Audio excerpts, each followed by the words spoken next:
Bonjour à tous, j'espère que vous allez bien. Bienvenue dans cette nouvelle vidéo avec moi, comme d'habitude, vraiment, peu importe et tout. Je vais aller au travail bientôt. Donc vraiment, au travail en formation, oui. Donc du coup, avant voilà, j'étais en train de penser à ça toute la nuit. Et je vous avais dit que sur cette chaîne, je vais vous partager mes découvertes spirituelles, mes prises de conscience spirituelles. On va commencer on va s'attaquer au steak, en fait. On va s'attaquer au gros steak, vraiment. Et du coup, on va le faire ça petit à petit, d'accord? Donc, on va parler d'un sujet que j'ai déconstruit moi-même et que j'aimerais vous transmettre, comment ma méthodologie de déconstruction. Donc, vraiment, voilà.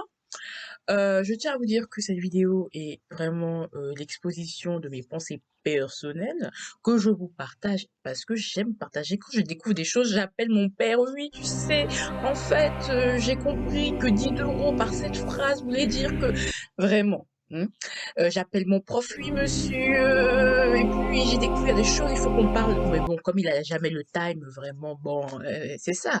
J'ai dit à ma mère, oui, j'ai découvert ça. Elle me dit, oh, c'est bon, mon quota de Iman, là, qui parle de philosophie, qui remet en question le monde, c'est bon. Donc, du coup, voilà. Je suis comme ça dans la vie de tous les jours avec tous les gens que je rencontre. J'ai toujours des discussions très profondes et tout. Voilà.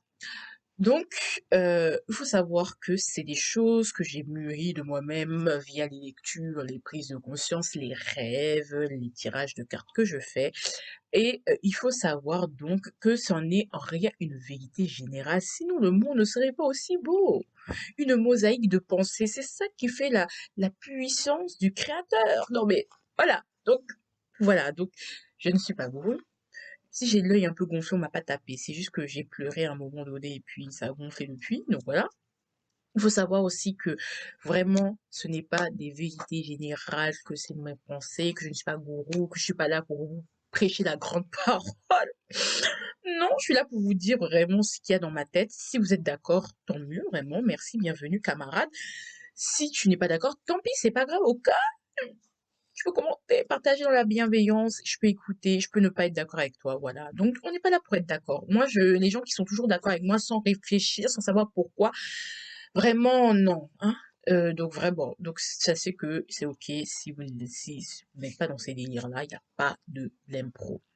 Du coup, on va parler, comme vous l'avez vu dans le titre ou pas, puisque je ne sais pas comment j'ai appris la vidéo à l'heure où je vous parle, j'ai dit que le paradis n'existait pas. On va commencer par le paradis, tu vois. Après, je vais vous dire pourquoi l'enfer n'existe pas pour moi et je vais vous dire pourquoi le paradis n'existe pas pour moi. C'est une petite théorie que vraiment, je me suis mise, j'ai réfléchi un peu. Donc du coup, voilà. Donc vous savez très bien que j'ai été musulmane, que toute ma vie, en fait, je me suis dit que je vais être soumise à Allah parce que de cette façon-là, je pourrais aller au paradis, être auprès de mon Dieu, de mon Seigneur, tu vois. Donc du coup, je faisais tout pour ne pas être dans le péché, suivre les was-was des chéitines, vraiment, voilà. Voilà, être le bon comportement, vraiment respecter ses parents toxiques. Bon, bref. Je suis désolée, vraiment. Moi, je vous dis, je vais tout dire dans la rigolade, vraiment. Donc, si vous n'êtes pas dans le second degré et tout, vraiment, je suis pas une personne pour vous. Faut pas m'écouter. Je vais vous énerver bêtement dès le matin. C'est pas bon pour votre santé mentale. Et bon, et vraiment. Et donc, et donc, du coup, avant que je perde la foi et tout, moi, je voyais que, genre, je priais moins déjà et que on me disait oui. Et ma soeur, elle me disait, oui, mais toi, t'as envie d'aller en enfer, tu n'as pas envie d'aller au paradis, auprès des souris aux grands yeux, qu'aucun homme n'aura défloré, bref, voilà, donc les jardins d'Éden aux fruits vraiment goûtus, et même parfois quand j'entendais mon frère, je le voyais réciter des versets coraniques, je me dis, mais tu fais tu es possédé ou quoi? Il me dit non, si j'avais dit ça 100 fois par jour, je vais aller au paradis, j'aurai 100 châteaux de diamants au paradis. Oh. Moi, j'ai trouvé ça incohérent. Je dis, pardon, je me suis dit, mais sur Terre, qu'est-ce que tu fais avec 100 châteaux de diamants? C'est au paradis que tu vas avoir. Qu'est-ce que tu fais avec les houris aux grands yeux chastes qu'aucun homme n'aura déflorés sur terre? Tu fais quoi avec ça? Qu'est-ce qu'on va faire avec ça au paradis? J'ai dit ça, j'ai dit rien. Bon, moi-même, je trouvais ça trop incohérent. Et puis, j'ai lu Conversation avec Dieu, tome 1, tome 1. Comme tu sais, vraiment, est ce livre. Si vous, quelle que soit votre foi, votre religion, vraiment, lisez-le. Parce que c'est un complément, en fait, d'informations. Ça peut donner d'autres pistes, que vous soyez chrétien, tout ça, machin. Moi, j'ai décidé de plus être dans les religions parce que c'est mon choix, mais clairement, ce livre est bien pour l'ouverture d'esprit, tu vois, tu vois. Voilà. Donc, ce qui fait que moi, je trouvais que déjà que on prie, donc déjà on prie pour avoir des trucs, donc en gros, on est des hypocrites, et que Dieu, en sachant qu'on est des hypocrites, nous permet cela. Il n'y a pas de problème. Bon, et puis, je me disais aussi que, en fait, est-ce qu'on est vraiment croyant ou on a juste peur d'un dictateur céleste qui vienne nous foudroyer de, hein, tel un Zeus, hein? Je sais pas.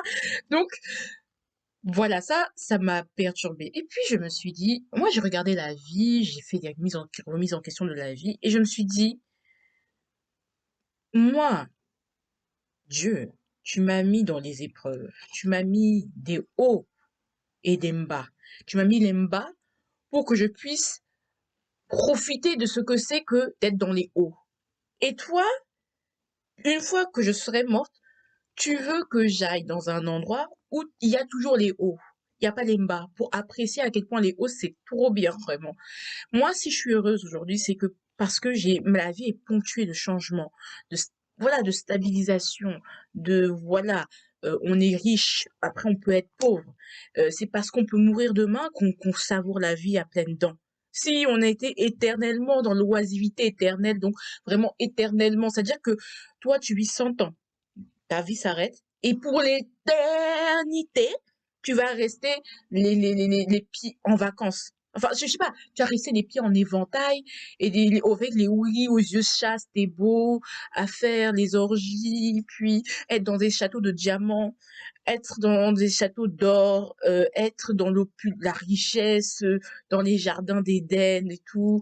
Euh, je veux dire, tout ça pour ça. Non, mais tout ça pour ça. Donc, toutes ces vicissitudes de la vie pour être dans un ennui éternel, je suis désolée. Après, Dieu est grand, peut-être peut faire que, en sorte que vraiment, on puisse apprécier ce genre de vie. Mais toi, tu vas aller au paradis. Donc là où il y a les ouris aux yeux chastes, grands et beaux, éternellement dans l'oisiveté éternelle. Alors que toi, quand on est en grandes vacances, regardez, quand on est en grandes vacances, on est content d'être en vacances, oui, on va aller à la plage, oui, machin. Le premier mois se passe, tu profites de ta vie, tu es tout content. Le deuxième mois passe, mais vers la fin, tu te dis non, vraiment, je suis pressée de retourner à l'école parce que vraiment, être en vacances toute la vie, là, c'est bon. 2 mois de vacances, c'est suffisant.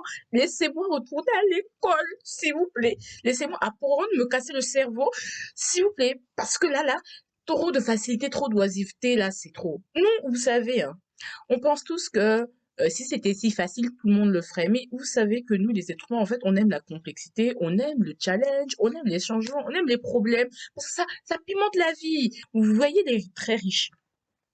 Ils savent tellement plus quoi faire de leur argent qui font caca, qui payent des gens des 30 000 balles pour faire caca dans la bouche des gens. Et c'est au paradis que vous voulez aller et être dans l'oisiveté éternelle comme ces riches qui ont été sur terre. En fait, je trouve que c'est pas ça le vrai bonheur. En fait, c'est ça, c'est que le paradis, la manière dont c'est présenté, c'est en mode vraiment dans la matérialisme le plus complet là. C'est-à-dire que moi, tu me fais vivre les épreuves de la vie, tu me fais apprécier le fait qu'il y ait des épreuves, puis des hauts, puis qu'il y ait des bas. Et moi, je tout éternel. En fait, pour l'éternité, tu vas rester dans les mêmes états. Tu vas rien faire.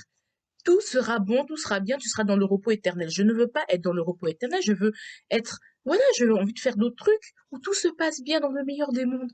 Oh, oh. Non, non, non, non, non, non. J'ai encore des choses à... Non, tu vois, je sais pas si vous comprenez. Est-ce que c'est ça vraiment le bonheur? Rester éternellement dans un endroit où vraiment tout se passe bien, tout pousse, il n'y a pas de problème, et puis tout le monde est en harmonie. Enfin, pas tout le monde est en harmonie, mais genre vraiment où l'oisivité éternelle. Rester comme ça, là. Et puis, non! On a besoin de stimulation, on a besoin de... Après, peut-être c'est moi qui suis un peu limitée dans ma pensée, hein, je peux être d'accord avec ça, hein, vous pouvez être d'accord, mais pour moi, C'est non, je pense que ni le paradis ni l'enfer existent. Donc ça veut dire que moi, quand j'ai pris conscience de ça, je me suis dit: «Non». Donc moi, je vais prier, faire l'hypocrite pour aller m'étendre comme ça et puis bouger. Moi, je suis quelqu'un, genre, je veux dire, en tant qu'être humain, j'ai du mal à concevoir ça. Après, vous savez, on peut toujours dire la justice divine, je peux pas la comprendre. Et en vrai, c'est vrai. Mais non, quand même, un peu de sérieux. Quel intérêt de faire... Quel intérêt?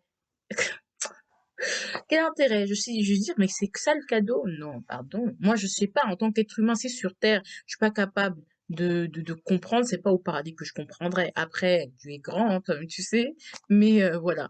Donc c'est pour ça que vraiment, ça déconseille totalement les choses et que maintenant, je me suis dit, vraiment, la rosette, s'il vous plaît, la charcuterie, du porc, oui. Après, je choisis de ne pas boire d'alcool et de pas fumer parce que vraiment, ça, c'est la merde. Notre corps on n'a pas besoin, ça pourrit mon corps divin que Dieu m'a donné, vraiment le salir comme ça avec la suie et puis le goudron.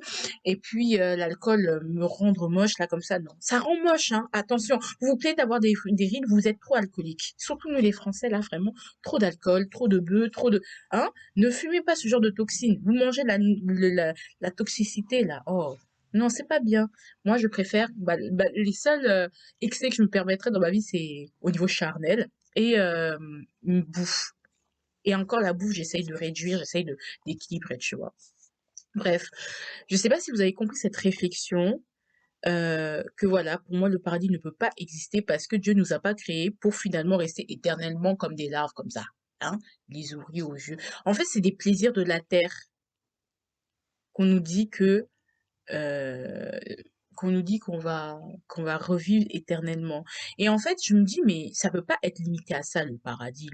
Enfin, je pense que moi, d'après ça, avec tous les livres que j'ai lus, c'est qu'on va être libéré de la matière. C'est-à-dire que quand on meurt, on est libéré de la matière et on va, enfin, je sais pas, on va à travers différentes dimensions, différents plans, où on va apprendre d'autres choses. Moi, je pense que le bonheur, en fait, pas on va apprendre d'autres choses, mais on va s'élever, on va, on va explorer d'autres dimensions, d'autres mondes, en fait.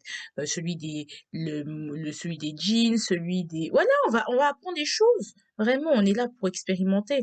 La Terre n'est qu'une dimension, n'est qu'un passage pour aller vers d'autres et pour apprendre, se nourrir, s'investir de missions pour nous épurer et pour finalement devenir des esprits purs. Mais ça aussi, c'est quoi être un esprit? Mais ça aussi, je suis pas trop d'accord avec ça parce que moi, je suis quand même cantonnée à enfin, je reste un être humain et que je ne vois pas l'intérêt de devenir esprit pur. Vraiment. Devenir blanc comme neige, vraiment comme ça. Après, peut-être que j'en suis pas là, on n'en est pas là, tout ça. Mais j'ai encore du mal avec ça. Donc voilà, ça c'est mon opinion. Vous n'êtes pas obligé d'y adhérer. Ça, c'est vraiment le fruit de réflexion. J'ai mis 20 ans à comprendre ça, un truc aussi simple. Donc, je comprendrai pourquoi vous n'êtes pas même choqué, pourquoi vous n'êtes pas d'accord et tout. Donc, la prochaine fois, je vous expliquerai pourquoi l'enfer n'existe pas et surtout pourquoi l'enfer, en fait, il est sur Terre.